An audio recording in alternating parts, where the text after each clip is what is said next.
So here we are. It is Monday, October 7th, 2024. We have a lot to talk about today. As always, please like, share, and subscribe. I want to talk about some of the things happening in the economy. Obviously, we'll talk more about the hurricane victims and the next storm, Milton, that is coming. I want to start today this article in the Daily Mail. Verizon goes down for thousands across U.S. with users unable to make calls or use internet. Were you a victim of this? New York, Washington, D.C., and Phoenix, Arizona had the highest concentration of reported issues. This is the second outage for Verizon in less than 2 weeks. What is going on? Is this just a glitch? Or is this something more nefarious? People could not use their phones. They could not get on the internet. Just a total crap show again. But it just seems every day we're talking about more glitches, more cyber attacks, more systems going down, more people not being able to access bank accounts, and when they do, they're at zero. Bank of America last week. So what do you think about all this stuff? And yet we entrust literally our whole life, all of our information, our money, our everything is sitting on these phones, on these computers. Very, very dangerous. Here's another one today. CNBC, shares of generator maker Generac soar. Insurance stocks fall as Hurricane Milton intensifies. Shares were up 8% today for Generac as this Hurricane Milton moves closer to the west coast of Florida. And I guess they're expecting 160 mile per hour winds. You know, great if you have a generator. If you can get one, wonderful. I think a lot of people have now had their eyes open that they're not as prepared as they thought, or they're not prepared at all. So maybe a generator, adding some food and water, adding some security might be a good idea. You know, it wasn't that long ago when people would, you know, judge me and make fun of me, call me, you know, a fear monger, negative, this is all fear porn, you know, all these names, and I'm sure people have called you the same thing. Where are they now? Where are these people now? Is there something wrong with being prepared? Is there something wrong having, you know, 6 months, 8 months, 3 months, a year supply of food? Is there something wrong with that? Is there something wrong having a generator? Is there something wrong having skills and knowing how to take care of yourself in the worst case scenario if the system goes down or the grid goes down? These people that, you know, would always like to use these words like fearmonger. The fearmongers are the ones who stay alive. The fearmongers are the ones who survive these kind of situations. And I don't live my life in fear, but I think I'm more prepared than the average person. And I make these videos daily to wake people up and to reinforce with you. Most of you are very prepared, probably more prepared than me, but it's good just to have that reinforcement that we keep adding and topping off preparations, that we don't get complacent, that we keep waking more people up, that they're prepared. Because the more prepared a community is, the better the rate of survival. You know, if just a few people in the community are prepared, that's great for a couple people, but the rest of the community is just going to perish or fall victim to a disaster. We've got to, you know, wake up churches, communities. It just amazes me how many churches don't believe that a disaster can hit a community, and they're not preparing their congregations for the worst case scenario. And this storm is a prime example of why we should all be preparing. And now this next storm, Milton, if this thing begins to drop rain up into Georgia and eastern Tennessee and North Carolina, it's going to be very, very big trouble because there is nowhere to put any more water. That is for sure. Hurricane Milton is a Category 5. Florida orders evacuations and scrambles to clear Helene's debris. That one, I believe, was on CNBC. Here's another one. FEMA abandons devastated North Carolina town. Residents say nobody's been bringing in supplies except civilians. Again, this is an absolute atrocity, what we're watching take place. And, you know, I've been glued to the television watching a lot of these YouTube videos, boots on the ground, people out there that are helping, people who have survived, giving interviews, putting up videos. I mean, there are people that they are just like out of their mind angry with what is going on out there. People have lost everything. They are seeing things they never thought they would ever see. And this thing is much worse. From many, many people out there that survived this, they're saying it is much, much worse than what is being reported. I donated some money. I'll probably donate some more money. As I've said in past videos, Appalachia's Homestead, Patera has a link down below with a organization that she vetted, and I put a lot of trust in Patera. So if she says it's good, that's where I'm sending my money. My money's not going to FEMA or the Salvation Army or the Red Cross. It will go to another group, because you just cannot trust these institutions, in my opinion. But there's other videos I've been watching, and there's other places that have been vetted by other people that seem to be very, very good too. So, maybe diversify. Maybe, you can send $10 here, $20 there, $15, whatever you can send. A little bit will go a long way. If you could send more, wonderful. The Great Florida Migration is coming undone. This was on the Wall Street Journal today. And when we see the devastation in Florida, and now a Category 5 approaching, what's going to happen to the real estate in Florida, and how many people migrated to Florida and now going, wow, maybe we shouldn't have done this. There's probably a lot of regret. They've seen their HOAs explode, their property insurance explode, and now they're dealing with hurricanes to a magnitude they've never seen before. And this is happening right before tourism season in Florida. Think about people who go when it gets cold, November, December, January, and go and stay in Airbnbs, or they stay in hotels. I don't think Florida will be in any condition for tourism this year and early next year. There's going to be so much debris to clean up. There's been so much damage to the buildings, to homes. This is going to have an enormous effect on the economy of Florida and all these rental properties and the Airbnbs and hotels. And it's going to have huge effects on the economies of Georgia and Tennessee, North Carolina, and those states too. But think about the amount of money this is going to cost tourism in Florida. It is going to be absolutely devastating. Here's another one. Private helicopters deliver over 500,000 pounds of supplies to North Carolina. Private helicopters. Where are those big Hueys, those big military choppers that could just literally drop off a truck?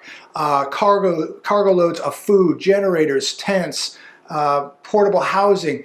I don't see any of it. I've been watching these videos for days, and forgive me, I've been talking a lot about this situation, because I'm absolutely blown away how these people are being treated, and everybody should be up in arms, angry with how our American brothers and sisters are being treated, and why they're not getting the help that they deserve. And there, I'm sure, is some nefarious things going on. I've heard about what's in the mountains out there, and the lithium, the very high end crystals that are out there, or quartz, excuse me, that are used for microchips. I mean, I don't know. I don't want to dig that deep. I'm sure you've all been watching the videos. There's a lot of questions. Obviously, the big mine out there, the big shareholder is Vanguard and BlackRock. So I don't know.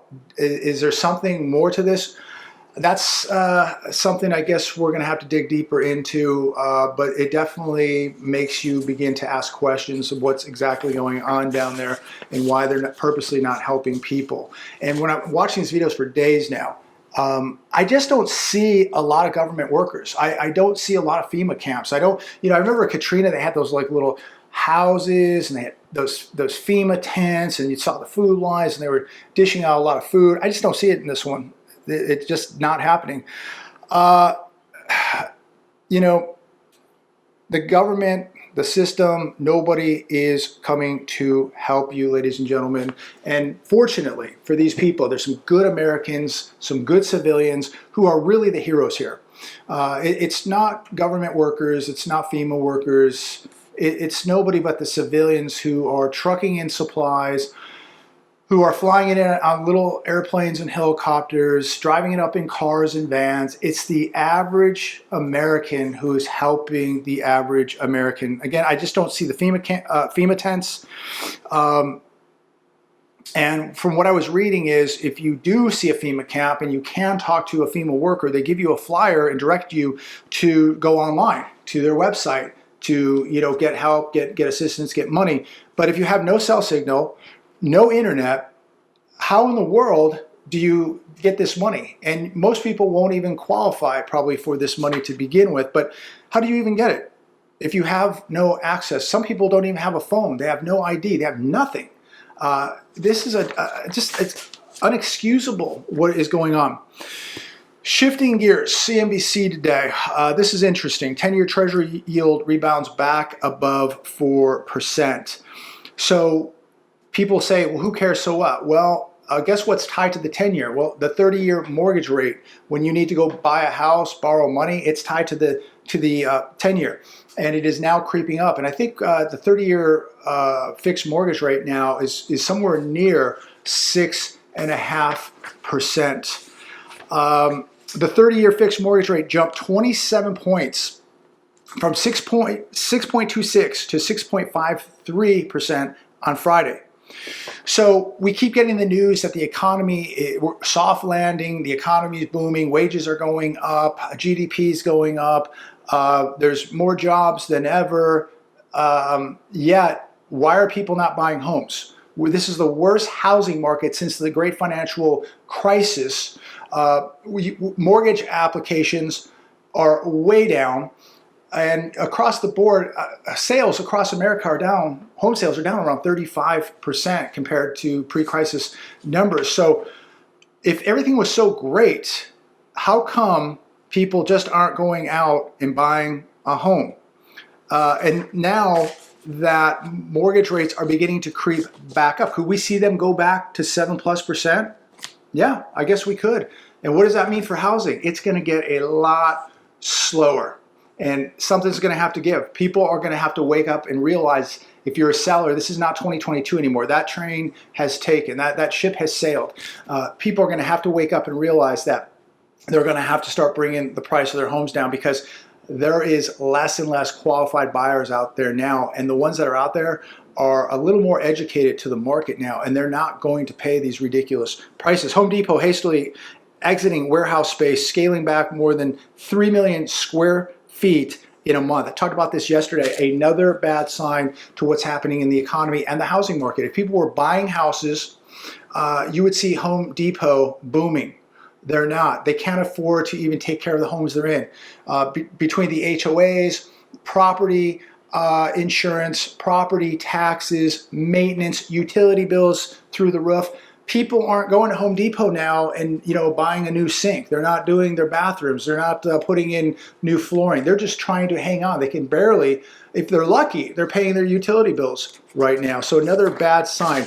And here's another bad sign here. U.S. crude oil jumps more than 3%. In fact, it jumped 3.91% as I make this video, sitting at $77.30. So there is now the threat of Israel striking Iran, and they're going to go after possibly their oil fields and maybe even their nuclear reactor. So this is getting very, very escalated, and it is going to drive oil prices through the roof. And if they begin to hit those oil fields in Iran, you're going to see oil go through the roof. And what does that mean? Well, everything is shipped with oil. Everything you buy at the store, the food, everything that's farmed, everything that goes on a ship, a train, a plane, a truck, everything's going to go up. I'm really concerned that we're going to see inflation really get out of control here. So while the Fed is talking about cutting rates 25 more basis points, I don't know how they're going to do this when we're going to see a surge in prices across the board here. If this happens, it's going to be very, very big trouble. Here's another one today that should be alarming too. Costco gold bars selling out quickly as bullion prices rise. It says here 77% of stores surveyed by Bloomberg sold out of gold within the first week of October. Now, If you don't have some metals, I highly advise, I don't give financial advice, but I highly advise that right now you are holding real things like gold, silver, cash, food, water, all the gear you can think of, all the security that you can think of. Very, very important. If you go to Costco and they don't have any gold for sale, they don't have any silver for sale, go to my link down below, SD Bullion. They'll take very good care of you, and they have a way better selection. Russia's buying lots of silver now, and this is going to push silver prices further. Russia's state fund plans to allocate 51.5 billion rubles, that's almost $540 million, adding silver now to their gold purchases is going to signal a turning point to the white metal, setting it apart from other central banks that only buy gold. Russia is diversifying. They're not going to just be buying gold. Now they're going to be buying silver. So what does this mean for the price of silver? Well, I think it means it's probably going to go higher.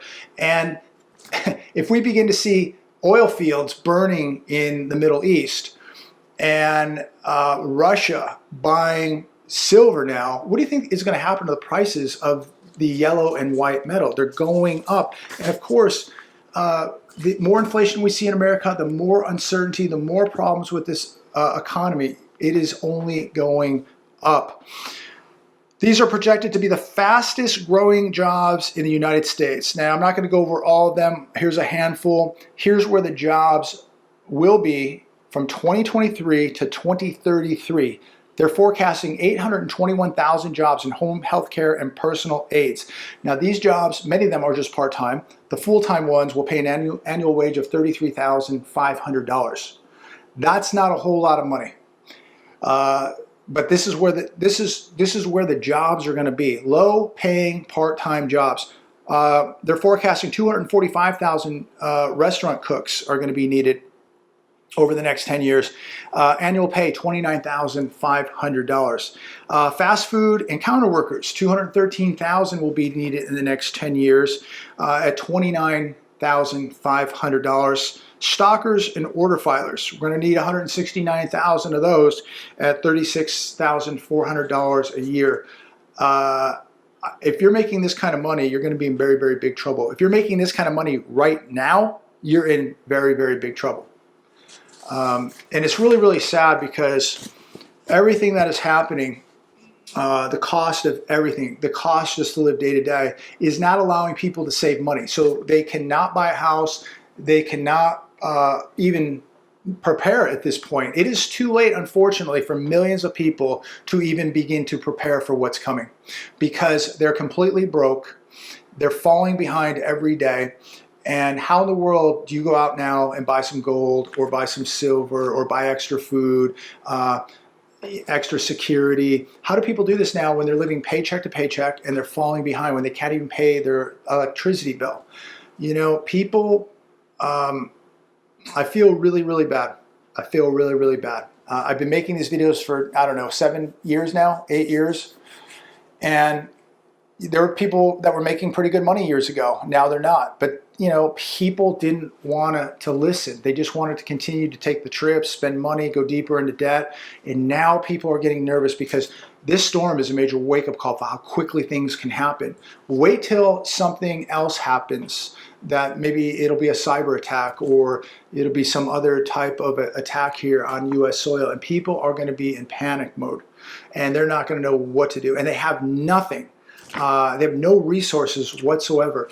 Don't be one of these people. If you have to pick up a side hustle and go work an extra 10 hours, 20 hours a week, or whatever you got to do to be putting extra cash away, to be putting extra food away, extra candles, a trauma kit, tourniquet, going and taking, you know, a course on how to protect yourself at the range, I highly advise that you be investing in this stuff and be investing in yourself. Here's another one today. I'm going to end with this on the hedge. Children's diets are now over 70% ultra-processed foods, dietitian warns. You know, when I was out at Costco the other day, I did a video. People look extremely angry. They also look extremely out of shape. I don't have a lot of faith that when things really get bad in this country, we went through a 1929 crash in this country, people would be out of their minds. If people's phones got shut off, if their pharmaceuticals got shut off coming from China, they would be out of their minds. People are in really, really bad physical shape. That's an observation. I'm sure most of you are observing the same thing. And people are in really bad mental shape. And this isn't to judge anybody or criticize anybody. I want everybody to get stronger mentally, physically, spiritually, and financially. And there's nothing stopping you. You can do it right now. I try to get out and box, 2.5 hours a week, jiu-jitsu an hour and a half a week, hit the gym, just trying to just keep it moving and just keep getting better at the skills, get to the range, just keep getting better at all the skills. Nothing's foolproof, nothing's 100%, but put the odds in your favor. Always have the advantage. Again, nothing's 100%, but it's better to have the odds in your favor, better to have the advantage. If you're 80 pounds, 100 pounds, 150 pounds overweight, you are at the disadvantage. You will lose. How you eat affects your cells. And how the cells in your body work, how your organs work, and it even affects your mental health. And now that people are in such financial disarray, people are having a very difficult time feeding their families. So when they go to the store, they're picking out the cheapest possible food, filled with fillers, filled with chemicals, feeding their kids. And the obesity epidemic is going to continue to surge in America, and we're going to have a major health crisis in this country as far as obesity. It's causing cancers, it's causing kidney issues, heart issues, all kind of issues. Your standard of living, your standard of life. You don't want to be this person. So I advise all of you just to start getting up and moving and changing your life ASAP, because you're running out of time. You can fix a lot in 30 days, 60 days, 90 days. You can really improve your health and drop a lot of weight and be a much healthier person. And I highly advise this because what we're heading into is going to be extremely, extremely taxing on people, physically, spiritually, financially, and mentally. And if you're not building this up right now, if you're not building your bodies up, you're not building your minds up, your spirit up, and your finances up, you're gonna lose this. You're gonna be in big trouble. As many people are finding out right now, we have not even gotten into this thing yet. This is just beginning, and people are feeling so much pain. So I advise that everybody take the steps now. And if you have the means, if you have the funds, make sure you're buying the supplies, the food, that you're putting reserves away, that you're protecting your family. A little bit will go a long way. But like I said earlier, unfortunately, for millions of people in this country, they're so broke that there's no way at this point. The only advice I could give is be praying to God every day for a miracle, for direction, that maybe He opens up a door and somewhere there's some help for you to get you prepared. People have been ignoring the warnings for years, and the day of reckoning is getting very, very close. We're going to see big trouble with China and Russia, Iran. There's bad people here. We're going to see big trouble with these overvalued, overblown, hyped up markets. We're going to see trouble with the US dollar. We're going to see big trouble across the board, and we're going to see bubbles burst, and we're going to, I think, see a lot of things happen at the same time. And people are not prepared. People have gotten lazy, they've gotten weak, they're not their grandparents. I'm certainly not my grandparents, but I'm trying every day to improve a little bit and add discipline and push through pain with training, just pushing my mind and my body, because if tough times come, I want to be prepared for it. So let me know your thoughts on any of this. I think right now you need to be preparing and getting ready for stuff. You can't buy everything, ladies and gentlemen. You can't just go out and buy stuff. You got to get your bodies in shape. You got to get stronger. You got to be adding defensive skills, know how to protect yourself. If you can't get to that weapon, you may have to fight to get to that weapon. Do you have the skills to do that? Everybody goes, oh, I'll just pull something out, my pew, and it's over. It doesn't always work that way. What if you have to get to it? Do you have the skills to get to it? Do you have the skills to get away from somebody if you have to? There's just a lot of moving parts here, and we gotta just be proactive now, because we don't know what we're going to wake up to. Just like those people in the Southeast, people woke up literally on floating mattresses. They had no idea how bad this was going to be. And what's the next disaster going to be? Is it going to be financial? Is it going to be something from another country? Is it going to be a major grid going down? Is it going to be a currency collapse? Is it going to be a big bank collapsing somewhere? We don't know. So prepare all the way around. This is a multi-dimensional game. Be preparing mentally, physically, spiritually, and financially. I'm going to leave it there today. God bless every one of you. Thanks for tuning in. Make sure that you're all praying for these people in the Southeast. If you can give $5 or $10, go to one of these charitable links. And do what you can. I know money's tight, but I just think, like, instead of giving it to greedy churches where they're just going to spend it on a bunch of BS, give it to a cause where it's going to feed somebody, give somebody a blanket, give somebody a place to sleep tonight. It's unbelievable what we're watching take place in 2024, and it really makes me wonder how much more intense is this going to get as we loom closer to the election, and then what happens after that. Be prepared for anything, ladies and gentlemen. God bless. Stay safe. Talk to all of you soon.